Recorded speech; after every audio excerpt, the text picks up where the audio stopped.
Halo, perkenalkan saya Yunarmin Selina dengan NIM 8777058898. Saya dari UPB JJ Surakarta, Pokja Salatiga. Di sini saya akan melakukan kegiatan praktikum pada mata kuliah Praktikum IPA di SD dengan kode SPKK 4107 dengan dosen pengampu Bapak Muhammad Asyari Pupanosa MPDSI. Cahaya merupakan salah satu bentuk gelombang elektromagnetik yang dapat merambat tanpa memerlukan media perantara. Pemantulan cahaya terjadi ketika seberkas cahaya mengenai permukaan suatu benda dan dipantulkan kembali. Cermin datar adalah cermin dengan permukaan pantul yang rata, menghasilkan bayangan yang sama besar dan tegak dengan benda aslinya.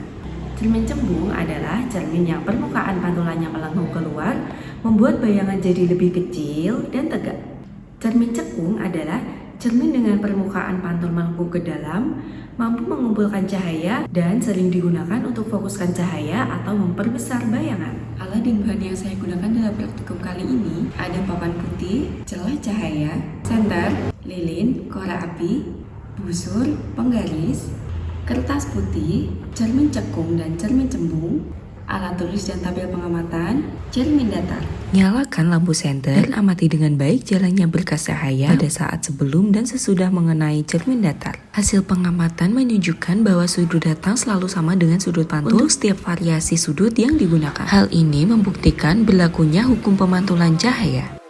Yang kedua yaitu letakkan lilin di depan cermin datar dan amati bayangannya selama benda itu digeserkan di depan cermin datar. Ketika lilin diletakkan di depan cermin datar, sifat bayangan lilin konsisten dengan teori yang telah dipelajari dan tidak berubah meskipun posisi lilin berubah-ubah. Pada percobaan pemantulan cahaya cermin cembung, nyalakan lilin dan amati dengan baik jalannya berkas cahaya pada saat sebelum dan sesudah mengenai cermin cembung. Percobaan pada cermin cembung menunjukkan bahwa berkas cahaya yang mengenai permukaan cermin cembung akan dipantulkan menyebar.